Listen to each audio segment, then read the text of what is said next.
Matapos po ang mahabang taon ng legal na laban sa pagitan po ng Ripple at ng US Securities and Exchange Commission or SEC, ay may bagong prediction po mula sa isang abogado na maaaring magbigay linaw sa hinaharap ni XRP. Ayon po kay Attorney Fred Rispoli, malaki ang posibilidad na magkaroon ng malaking development sa kaso bago ang April 16. Pero sapat na ba ang pag-asa na ito para sa mga XRP investors? Kaya yan po ang siyang ating pag-uusapan sa video na ito. Pero bago po tayo magpatuloy, ay pakibasa na lamang po ang disclaimer sa ibaba. Ayan, ano nga ba ang pinakabagong update sa XRP lawsuit na ito? Ayon po kay Attorney Fred Rispoli, isang legal expert, maaaring matapos na raw o magkaroon ng malaking development sa kaso ng Ripple laban sa SEC bago sumapit ang April 16, 2025. Ang nasabing petsa ay ang deadline para sa Ripple upang isubmit ang kanilang affiliate brief. Isa po itong dokumento na naglalaman ng kanilang formal na argumento laban sa mga paratang ng SEC. Ayan, bagamat wala pang opisyal na timeline para sa kasong ito, sinasabi po ni Ginoong Rispoli na may logical na basihan ang inaasahang kilos bago ang naturang deadline.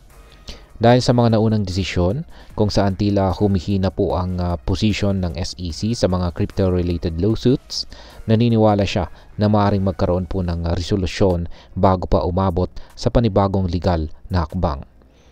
Ngayon ay totoo bang matatapos na ang kaso sa buwan ng April? Ayan.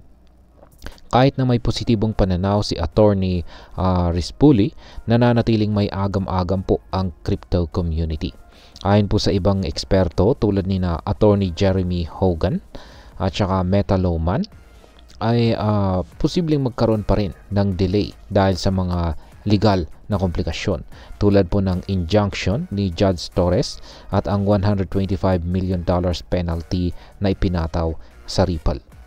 Ang ilan naman ay nagsasabing kung hindi April ay maaring May, June or July kung saan ay maaring mangyari ang kasunduang ito. At ayon po kay Ginoong Rispoli mismo, siguradong hindi na ito lalagpas pa ng buwan ng September. Ibig sabihin ay nasa huling yugto na po ang kaso, ngunit hindi pa rin natin maaring ipagdiwang ang tagumpay ng maaga. Ayan. Ngayon ay ano po ang posibleng kahihinatnan ng kaso? Yan, dalawang pangunahing senaryo po ang maaaring mangyari sa kaso ng Ripple laban sa SEC. Una ay settlement o kasunduan.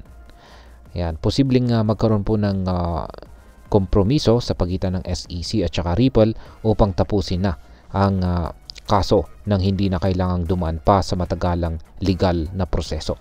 May haka-haka na maaaring bawiin ng SEC ang kanilang apela, lalo na kung makita nilang mahina ang kanilang laban. At ang pangalawang senaryo ay ang patuloy na laban. Kung magpapatuloy po ang kaso, posibleng umabot ito hanggang huling bahagi ng taong 2025 kung saan maaring humantong pa ito sa mas mataas na hukuman gaya po ng US Supreme Court. Ito ay magdadala ng mas maraming gastos at matagalang uncertainty kay XRP at sa buong crypto market. Ayan. Bilang panghuli ay ano naman ang aking masasabi tungkol dito? Sa kasalukuyan, ang pinakamagandang gawin natin bilang mga XRP holders ay ang manatiling updated sa mga balita tungkol sa kaso.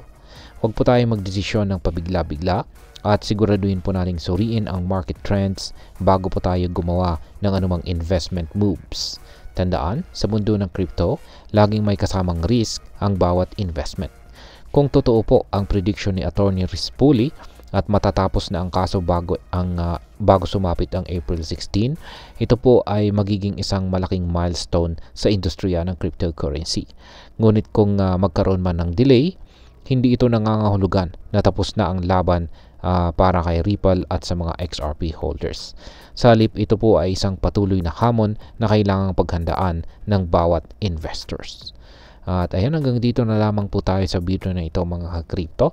Sana po ay inyong nagustuhan ang aking paliwanag sa video na ito.